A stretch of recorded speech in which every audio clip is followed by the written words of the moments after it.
Friends, আমরা রিতেশ শাড়ি চ্যানেলে তোমাদের সবাইকে আরও একবার স্বাগত। তো আজকের ভিডিওতে আমরা কথা বলবো বাংলাদেশ প্রিমিয়ার লিগ নিয়ে। তো গতকাল বাংলাদেশ প্রিমিয়ার লিগে কিন্তু ঐতিহাসিক ঘটনা ঘটে গেছে। বাংলাদেশ প্রিমিয়ার লিগে গতকাল নুরুল হাসান কিন্তু 6 বলে 26 রান করে ইতিহাস গড়ে দিয়েছে বাংলাদেশ প্রিমিয়ার লিগে। দুর্দান্ত ম্যাচ হয়ে গেছে গতকাল। যারা মিস করেছে তারা কিন্তু খুব বড় একটা মিস করেছে।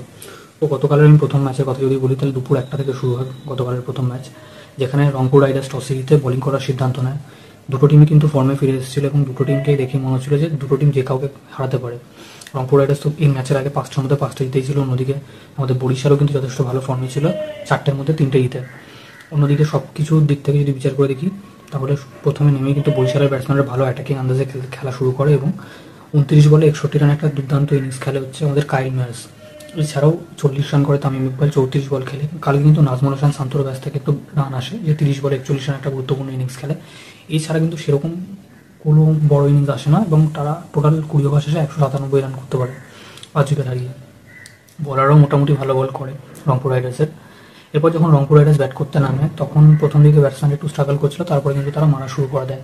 ইফতিখার আহমেদ 48 করে, খুশদিল শাহ 48 করে, যার কথা না বললেই নয় সে হচ্ছে নুরুল হাসান। লাস্টে 7 উইকেট পড়ে যায়। নুরুল হাসান ব্যাট করতে আসে। নুরুল হাসান এক বলে যখন 2 রান করে, তখন লাস্ট ওভার শুরু হয়। কাইল ম্যারেসকে বল দেয় তামিম ইকবাল। কাইল ম্যারেসকে বল করতে দেয়। কাইল ম্যারেসকে যখন বল দেয়, সে কিন্তু ফার্স্ট বলেই 6 খায়, সেকেন্ড বলে 4, থার্ড বলে আবার 4, ফোর্থ বলে 6, ফিফথ বলে 6 এবং 6 বলে 6। টোটাল 6 বলে 26 রান ইজিলি করে দেয় নুরুল হাসান। এটা কিন্তু একটা ঐতিহাসিক ঘটনা ছিল বাংলাদেশ প্রিমিয়ার লিগে, যে 6 বলে 26 রানও করে দিতে পারে কোনো একজন ব্যাটসম্যান। আর সে 7 উইকেট পড়ে গেছে এই অবস্থায় দাঁড়িয়ে। তো এটা আমার দারুণ লেগেছে যে নুরুল হাসানের ব্যাটিং পারফরমেন্স দুর্দান্ত ছিল কালকে, যেটা বলার মতো নয় আর কি। আর এই মুহূর্তে কিন্তু 6টার মধ্যে 6টা জিতে রয়েছে। তাহলে আমাদের রংপুর রাইডার্স এবং বরিশাল কিন্তু 5টার মধ্যে 3টে জিতে 2 নম্বরই রয়ে গেল। তো রংপুর রাইডার্স কিন্তু শীর্ষে উঠে গেল। তো রংপুর রাইডার্সের কিন্তু আর কোনো চিন্তা নেই, তারা মোটামুটিভাবে কোয়ালিফাই করেই গেছে। বরিশালের চিন্তা রয়েছে কোয়ালিফাই করার জন্য, অ্যাটলিস্ট তাদের আরও 2-3টে ম্যাচ তো জিততেই হবে। দেখার বিষয় যে তারা নেক্সট ম্যাচগুলো জিততে পারে কিনা, আর রংপুর রাইডার্স আরও ভালো ইন্টার নিয়ে খেলতে পারে কিনা। এবার যদি আমরা গতকালের নেক্সট ম্যাচের কথা বলি, তাহলে গতকাল কিন্তু ছিল ঢাকা ক্যাপিটালস বনাম চিটাগং কিংসের নেক্সট ম্যাচ। তো ঢাকা ক্যাপিটালস কিন্তু খুবই খারাপ খেলছে। তারা 5টার মধ্যে 5টা ম্যাচে কিন্তু হেরে গেল কালকের ম্যাচ খেলার পরে। সাব্বির রহমান 33 বলে 82 রান করেছিল, তা সত্ত্বেও কিন্তু তারা এই ম্যাচটা হেরে যায়। তো এই ম্যাচে চিটাগং কিংস টসে জিতে এবং ফিল্ডিং করার সিদ্ধান্ত নেয় এবং ঢাকা ক্যাপিটালস ব্যাট করতে আসে। মোটামুটি সাব্বির রহমান ছোড়ো একটা ইনিংস খেলে 33 বলে 82 রানে, যা দৌড়াতে তারা 178 রান পর্যন্ত পৌঁছায়। বাট পরে কিন্তু চিটাগং কিংসের প্লেয়াররা দুর্দান্ত ক্রিকেট খেলে এবং চিটাগং কিংস কিন্তু খুব ইজিলি ম্যাচটা জিতে যায়। অন্যদিকে যদি বলি, ঢাকা ক্যাপিটালস এই মুহূর্তে 5টার মধ্যে 5টা হেরে কিন্তু একদম লিগ টেবিলে একদম 6 নম্বর পজিশনে আসে।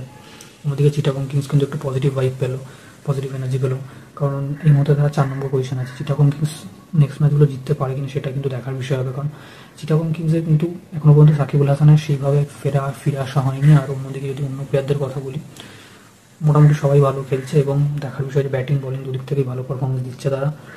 এখন দেখার বিষয় যে নেক্সট ম্যাচটা চিটাগং কিংস জিততে পারে কিনা। অন্যদিকে ঢাকা ক্যাপিটালস কিন্তু আর কামব্যাক করার সেভাবে সুযোগ নেই, হয়তো এই বছরের জন্য ঢাকা ক্যাপিটালসের খেলা এখানেই শেষ বলে আমরা ধরে নিতে পারি। ঢাকা ক্যাপিটালস নেক্সট ম্যাচগুলো থেকে কি বড় টিমকে কোনো ধাক্কা দিতে পারবে কিনা সেটাই দেখার বিষয়। অন্যদিকে চিটাগং কিংসকে এই পজিটিভ কামব্যাকটাকে ধরে রাখতে পারবে কিনা সেই দেখার বিষয়।